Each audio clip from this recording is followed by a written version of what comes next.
Hello, good morning po sa inyong lahat. Welcome po sa aking channel. Nagbabalik po ako para magsumada. Sumada ko po yan para ngayong araw, September 25. Kasama na po dyan ang 3 digit. Ang sumada ko ay pwede nyo pagpilian. Yung sumada ng EC2 ay pwede ho yan ng patayo or paganon or paganyan. Nasa inyo na po yan. Or paganyan. Pagpilian nyo na lang po kung ano yung magustuhan ninyo.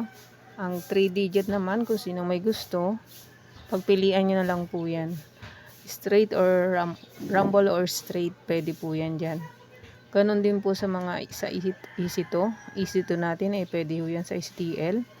All Nation po yan. Pwede nyo po yan tayaan sa STL or EC2. Pwede po yan. Ang aking sumada ay pwede po yan ng 3 days. Hanggang 3 days lang po ang aking sumada. Kung nakikita nyo po yan, good luck po sa inyong lahat and God bless.